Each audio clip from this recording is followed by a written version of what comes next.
네.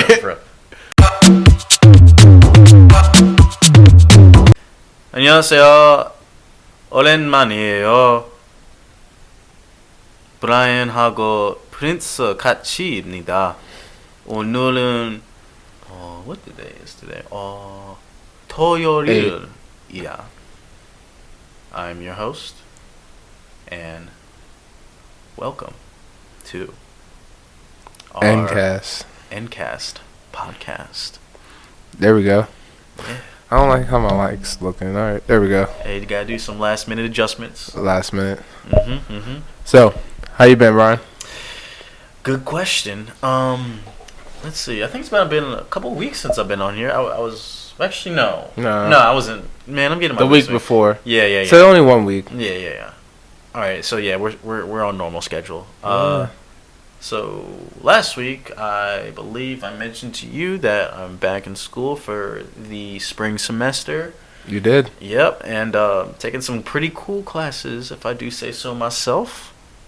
Taking a feature writing class, so expect some feature articles from your boy, maybe. Nice. If I like them enough, I might share them. If Nice. not, then I might throw them in the recycling bin. That's the life of a writer. What else am I doing this semester? I'm taking a lot of theory classes too. A lot of theory classes. In fact, to give a little spoiler for later in the episode, this topic we're talking about today actually was inspired by one of my professors at school. He'll remain nameless or what? I think he should. No consent, so yeah, we'll leave out the names. Yeah, I was gonna say. We'll leave out the I felt names. like you were like urging towards it. That's why I was like, we're gonna name him nameless. You know what I'm saying? Yeah. Maybe in the future, but as of now, no. Yeah. Let me think of anything else cool I've been doing, because I'm a cool guy. I like to do cool things. He likes to think he's cool, but I like it. I know I'm cool. You got to be confident in yourself, though. Yeah, man. That's exactly what you got to be. Mindset. Exactly, it's a mindset thing. I have a cool mindset. Mamba mentality. Mamba mentality. Exactly. All right. More on that later. As for new things I'm doing this week that I wasn't doing last week, I actually can't think of any. Okay. All right. But yeah, man, I'm living life. I'm here. I'm alive. You're alive, thriving. You got I like that sweatshirt, it's savage. I've actually worn this on another previous episode before, but hey, man, it's a good. I like this sweatshirt. Hey, Bill Gates does not spend a lot of his money on clothes. Just saying. I mean, you got to know where you're allocating your money. But anyways, that's besides the subject. Are you going to reciprocate the same question, or am I going to just keep talking about myself? I'll pass the rock to you, man. All right. You pass the rock. Like, we dishing out assists out here. So Prince. Yeah. What have you been up since last weekend? What have I been up to?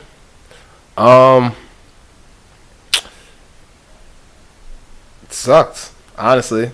But what sucks, right? I just said it sucks. So that's vague. So what sucks? My life has been on a roller coaster. It's a part of life. You know what I mean? Ups and downs. But it's kind of how I'm handling the situation. You know? Like, in my heart, it's like I'm panicking. Like, I have like high anxiety from it. I'd probably in my mind anxiety, but like my heart's pounding fast, and then in my mind it's just like I'm gonna get through this. You know what I mean? Like, as long as I'm breathing, I'm gonna get through this. I'm being vague because it's like nobody wants to hear everybody's problems. Everybody has problems in the world, but at the same time, I'm just telling you how my week's been. You know, my week has been like pretty interesting and intense. You know, and I feel like on a podcast, like this isn't like some like Tonight Show where you're gonna get like a real structured show. It's gonna be like two human beings connecting and talking about like what life's about and having a subject and just give their thoughts about it. That's the whole point of a podcast. You know what I mean? So yeah, but I'm happy I'm breathing. I like your honesty. Yeah. I think like off the record we were talking before. It's like, you know how people would ask you like, "How's your week been?" It's like, "Oh yeah, it's been going well," or "Oh yeah, it's been going fine." And then it's like I ask you, it's like, "Prince, what have you been up to since last week?" It's like, "Oh man, life sucks, but hey, I'm breathing." No, but like for real, like there's people who like glorify chasing the bag and then forget that like their health is more important, because the minute that you on that deathbed, you can be like, what is money going to do for me right now? You feel me? So it's just like, yeah, I'm going to feel every emotion. I feel it. So before we get into today's featured topic, there was a pretty interesting story that we saw unfold in front of us all over the past few days, and I believe we have this mutual agreement that it's something pretty interesting. Yeah, pretty in interesting. regards, and like is pretty relevant in regards to things that we've talked on this show before in the past, and it's a pretty controversial topic. But hey, we haven't really shied away from controversy in the past, so let's get to it. Life's an enigma, so we got to talk about it. You know, life's an enigma. Yeah. So enough with the beating around the bush. Gayle King, Kobe Bryant. So for those that may not know, Gayle King is a pretty well-established journalist. She has done a lot of high-profile interviews in the past. Just out of due respect, rest in peace, Kobe Bryant, his daughter Gigi Bryant, and all the passengers that were involved in that plane crash.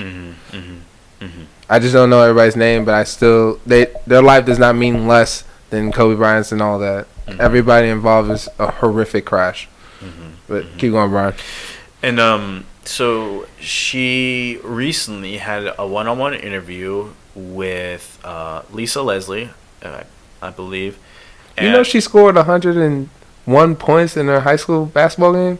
I believe it. She's a savage. She's a hand-down savage. But yeah, keep going. So this interview was basically just getting her thoughts on, Kobe Bryant, his life, his legacy, what he meant to basketball, what he meant to her as a friend. And you're pretty like run-of-the-mill kind of standard featured interview. Later on, though, into the interview, Gayle King throws a curveball and asks Lisa regarding. So it was about. I guess she asked her a controversial question. Yes. Like Lisa Leslie, Gayle King, they're having a Q&A interview, having a little sit down. She brings out this controversial question. I'm gonna paraphrase it. Basically, you heard about Kobe Bryant's rape allegations. Lisa Leslie, I guess she didn't want to make a comment about it, or she just didn't want to even touch on the subject. I mean, I didn't get to see the actual video.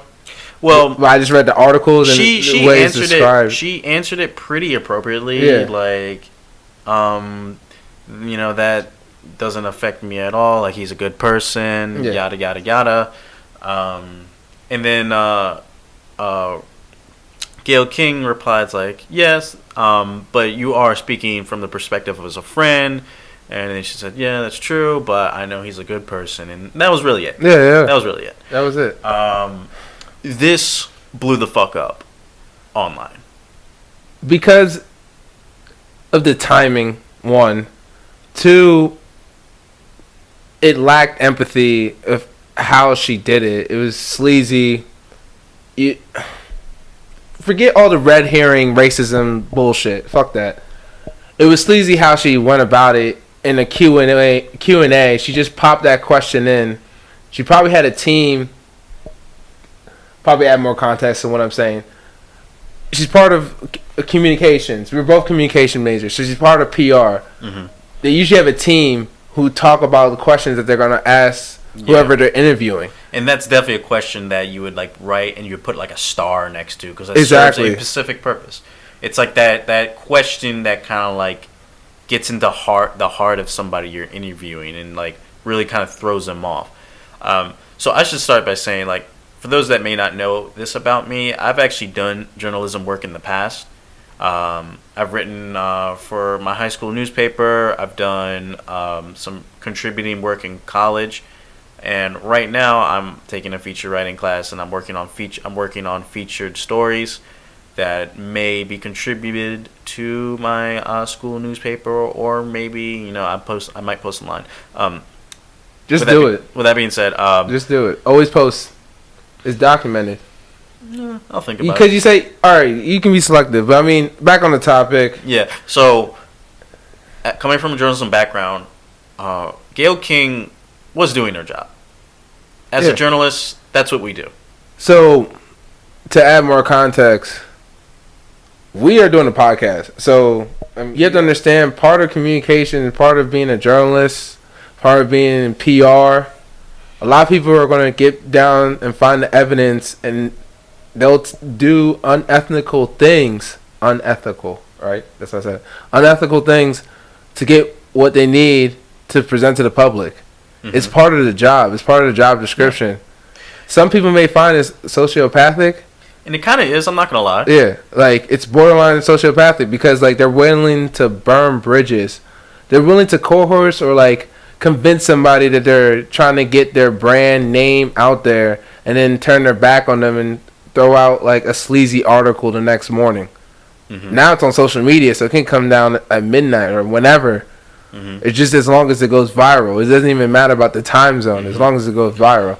Mm-hmm. And in regards to, like, the attacks to Gayle King herself, like, I get the frustration, but like I said, at the end of the day, like, it's part of her job, and the whole, like, harassment and death threats thing are so uncalled for. And as like somebody, like I said, who comes from a journalist background, it really makes me sad because journalists are treated like shit, honestly. Not just from people, but from people who work in the industry, like our editors and bosses. Like, sometimes we have good relationships, sometimes you don't. But sometimes we think too small, too. Because journalists, even though we're talking about the negative side of journalism, a lot of journalists have saved lives internationally. Yes. By whistleblowing. I mean, a lot of people know about Eric Snowden. So, like, I mean, he's not a journalist, but, sorry. He's just, what his act is type of journalist, just getting information to the public. Yes. His act was a journalistic act. Telling people stories. Yes. That's why I said his name. Mm-hmm. But journalists have a pros and cons to them. Yes. That's what it is. Like, and that's almost in everything in life. That's why, like, if you even, not everything is absolute. Like, you got to take things in percentage and perspective. Like, I mean, that's how I think. Yeah. I'm not trying to be biased. That's how I think. Because, like, if I think absolute, then I start generalizing, and then I start assuming, and then you start assuming, it's game over because you don't really know. You're just assuming. You're just assuming, like, with no evidence, and you feel like you're right.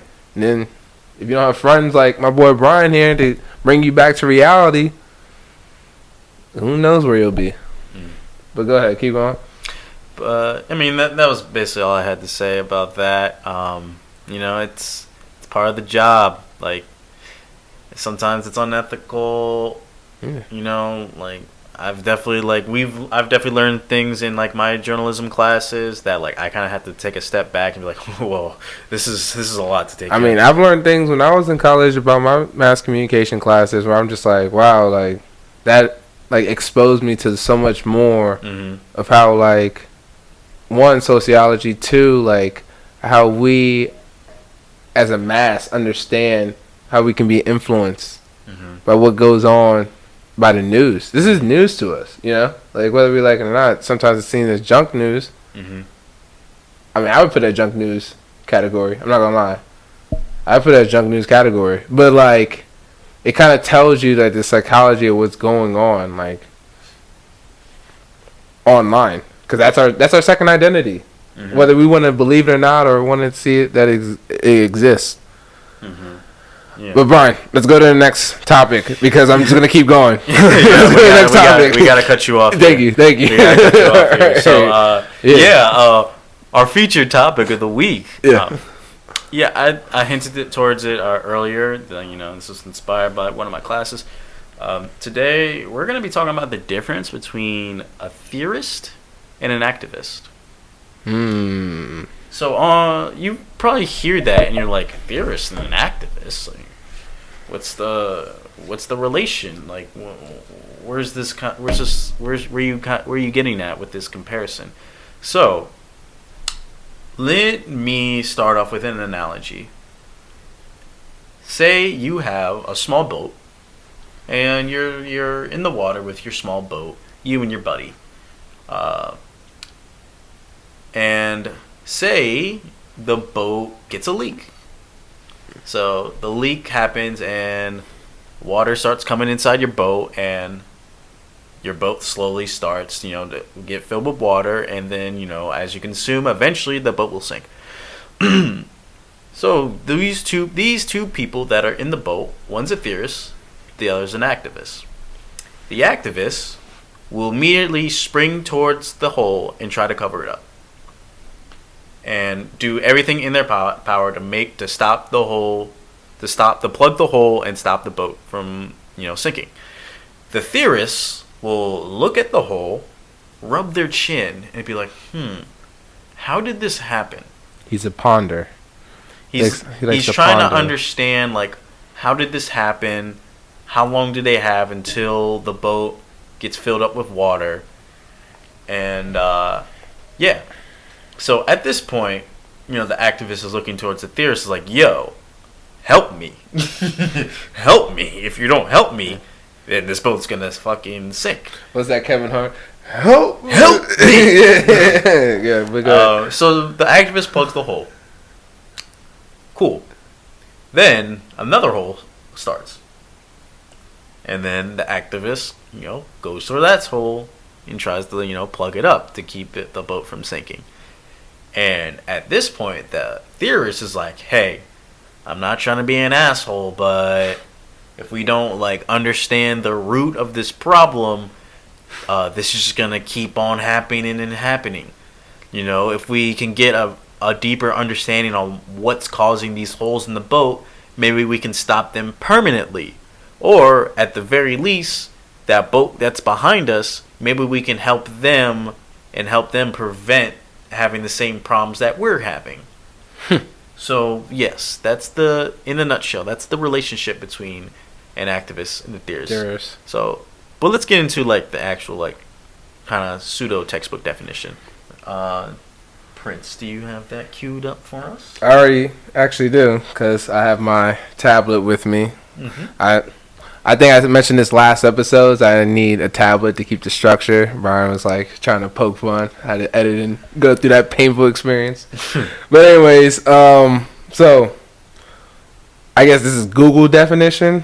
A theorist is just basically a group or a person who's concerned with theoretical aspects of a subject. So that can be almost any subject. And then I don't know your textbook definition, but what I found is more so for activists is a person who campaigns for change.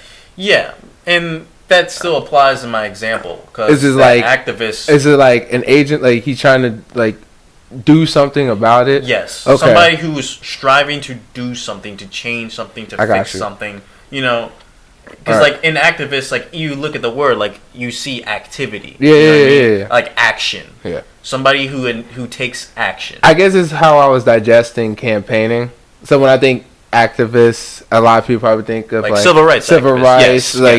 Protesting. Mm-hmm. So that's why I was this is what I got from Google. This is what I did for a little bit of research. I'm bro, this kind of only seems like social campaigning, social activism. Well, because that's what most people apply for. But in its most basic definition, it is somebody who initiates action. Action, yes. Exactly. And that's the key term for the actors. Make action. It happen, Captain. Theorists in action, theorists, theory, activists, action. Action. So, with that being said, let me throw a question your way, Prince. Which one do you feel like you identify with more? First off, I'm kind of upset you threw it my way first because you were leading the pod because you came up with the idea. All right, you want me to go first? I'll go first. Yeah, just because like you were leading it, but I'm not gonna back out because you threw it at me. It's my ego and my pride is at the line right now, so I'm just gonna go at it like a crouching tiger. All right, just let you know. I'll answer it first if you want me to. All right.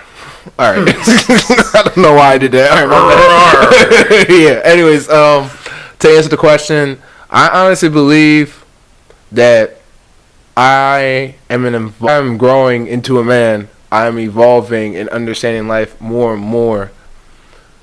I believe when I was younger and I was in school and I was only taught certain subjects, it put my mind into categories and polarized certain categories to make me more of a theorist and an idealist. And I'm an emotional person as my being. So when I get into those ideas, I put my almost my entire soul into those ideas sometimes when it's almost unnecessary. As I grow into a man and like I graduate from like school and college and stuff like that, and go into the real world, I'm learning to take things less personally because it's about being more practical and actually acting. Not acting as in like being on camera like what we're doing, but like doing whatever you're passionate about and understanding that it's going to take time. You're going to learn through your failures. You're going to have to understand that it's going to be trial and error, if that makes sense. You know what I'm saying? Like, we started off in a small room in my closet upstairs. I had to find a way to get a better production for our podcast. You know what I'm saying? This podcast is supposed to help the brand. That took time. That took trial and error for me to figure it out. That's just an example. Does that make sense? You're talking about like the progression. Yeah, right? the progression. Mm-hmm. And just so I'm not just going off on a tangent, I'm going back to answer this question. That just tells you that I've evolved from being a theorist because of how I was taught. I'm not blaming it. It's just I didn't know any better. And then once I started exploring and becoming an adult, I'm learning that acting and doing is better than just reading and sitting and taking all this like past history and just blaming all the problems on the past history when really you can create your own history by being present and trying to figure out what's going on and what's happening in your face because you can probably miss it. You know what I mean? Okay. So to kind of put this in perspective a bit, you say that you're like progressing, activism. That's just the answer. Yeah. I felt like I didn't get direct to it, but activism. I understand. Yeah. What I'm trying to get at is so you said like you've progressed from a theorist to an activist. So with that sort of standpoint, are you saying like nowadays you focus less on like the theory of things and you more like kind of jump into it? No. So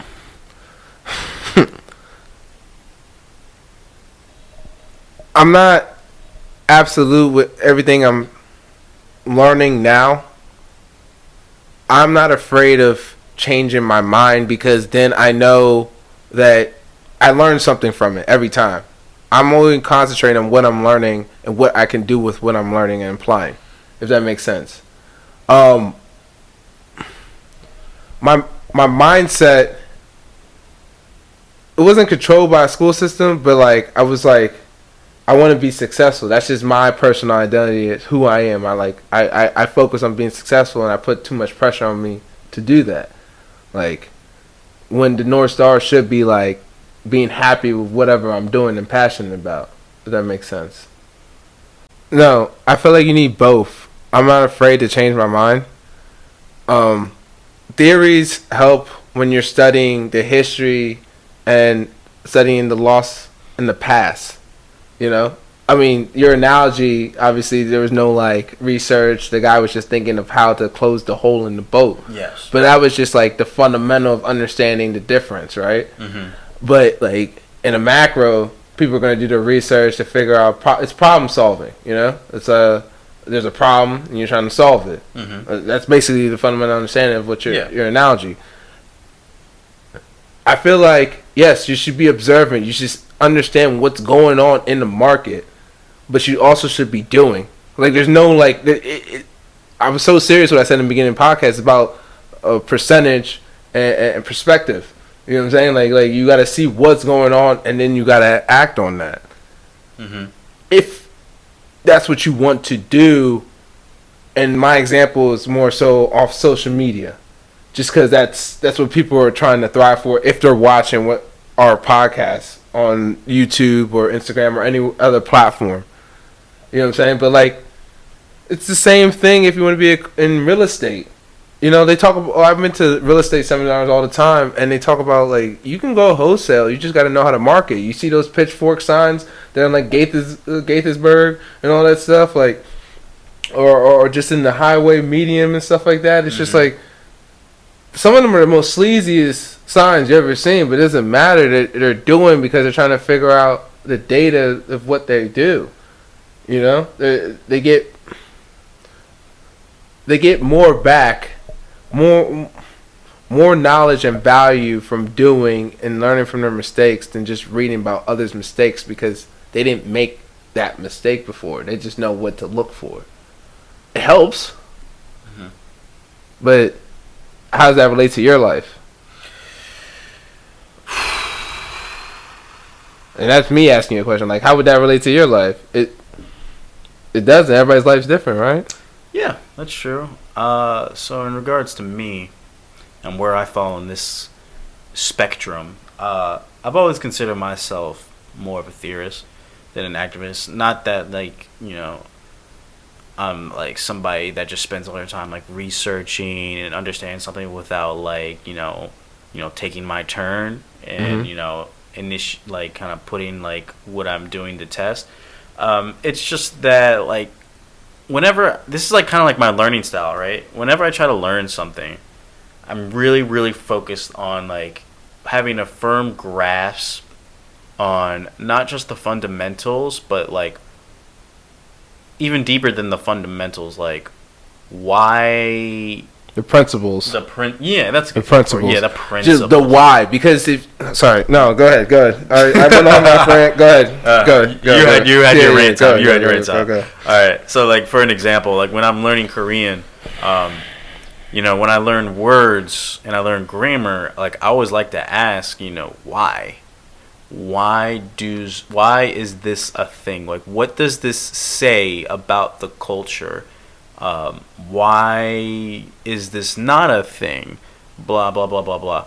And I think having that theorist mindset into, like, me, like, learning things means, like, I might, like, in terms of my results, might progress slower, but it pays off in the long run because I have a better understanding of, like, the things I'm doing. Does that make sense? Yes. Because it's more methodical. Yes. And I completely understand that.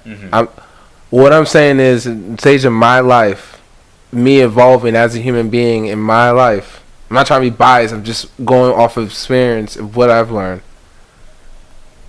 I've evolved from learning through our school system to going to that hump life effect, like understanding life. Like, there's certain hobbies and skills and bad habits you have to let go, hobbies you got to pick up, skills you got to pick up. You know what I'm saying? So it puts life into perspective. I feel like a broken tape recorder. It puts life into perspective and practicality. You know what I mean? Like, is it practical? If not, you got some work to do. Or maybe it's not for you. All right?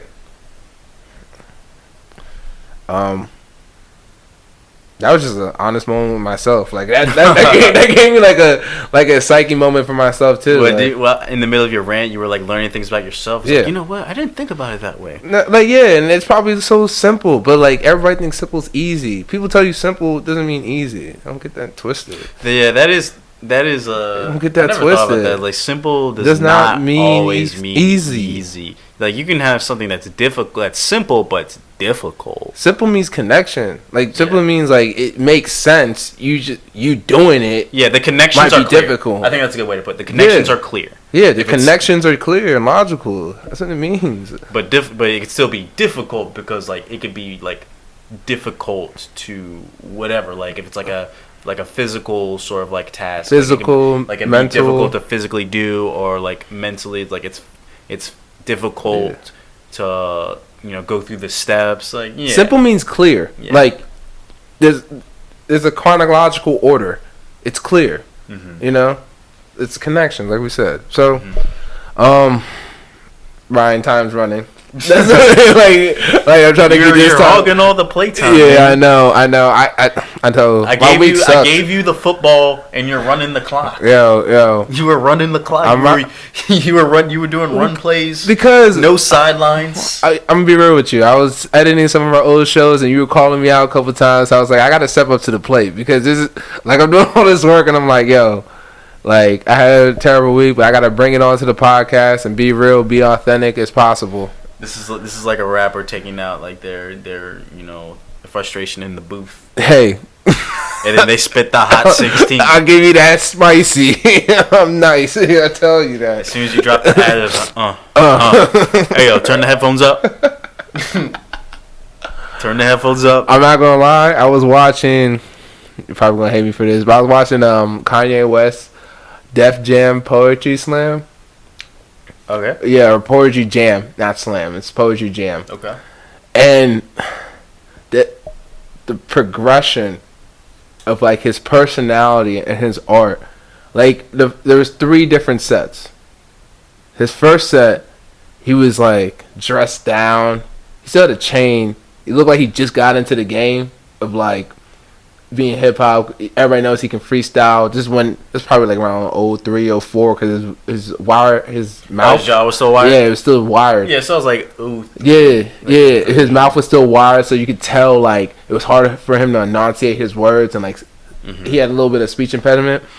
And once he got into like that zone and that like focus of his poetry and how he could compel his words, and he had everybody's attention. It was just like, bro, like nobody would have saw value in him in the way he was dressing, and he had all in his mind. He was like, "Yo, I'm so confident. I don't care. I have the best swag."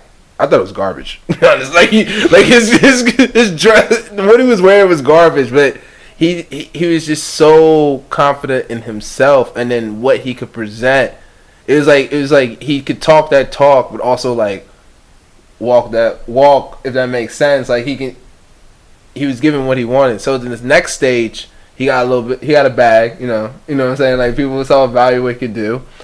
And he literally presented everything way more crisp, no hesitation, no like I'm gonna get this out when I need to. He showed off first, and then he went into his bars. And then the last bit, or last set, that's the Kanye we're seeing now. And it's just like, he worked to get there. It's not like he's not, like, delusional. And you're talking about your mind, like the character progression? Yeah, the character progressions of a human being. You know what I mean? Like, a human being, and I'm just like, okay. I rewatched that video twice, and I'm just like, yo, like, this is just a progression of a man who's understood who he was. He just had to prove it. I admire it. I mean, I think he's crazy. I'm not gonna lie, I think he's crazy, but like, if you study anybody who's like been successful, there's a level of crazy in them. And I'm not trying to advocate. The risk take. It took exactly. That's exactly what I'm trying to get at. I'm not trying to go with this delusional crazy, institutionalized crazy. I'm talking about like the risk take. The risk, yeah. Yes, the risk of actually like knowing what you want and you taking it, and that's where the confidence comes from. That's where you drop your balls. You know what I mean? So it's just like, I don't know. I have to respect it, but the time limit, I was hogging the stage. Yeah, man, this was all you, man. I know. Hey, if we had like a breakdown of minutes talked on the mic, like I would be here, yeah, and you would be like 7 notches above me. Yeah, like, I had to take off, but I had to. I mean, we're going to pass the ball back and forth. I'll let you take off a lot of episodes. So it's not like I'm greedy with the rock. I like to share the wealth. I just don't like being taken advantage of. That's all. All right. So with that being said, if you all want to reach us online, what's the N.Cast handle again? For Twitter, it's N.Cast Podcast on our Twitter handle. And then for our Instagram, it is N_cast_. And then N.Cast Podcast at gmail.com. All right. Yeah. And if y'all want to reach me online, you can find me at the handle Brian Lives Life. That's BrianLivesLife. And that is on Twitter and Instagram. I got matching usernames. Okay. Maybe I should head towards that avenue, but we'll see. I'll think about it. I gave you our IG for the podcast. I'll give you my personal. My Instagram is p._enigma at Instagram, right? And then Twitter, it's Nigma Prince. That's NIGMAPRINCE. And that's it. Yeah. That's how we're gonna end this episode. I had to let everything out. I guess I had a lot to talk about.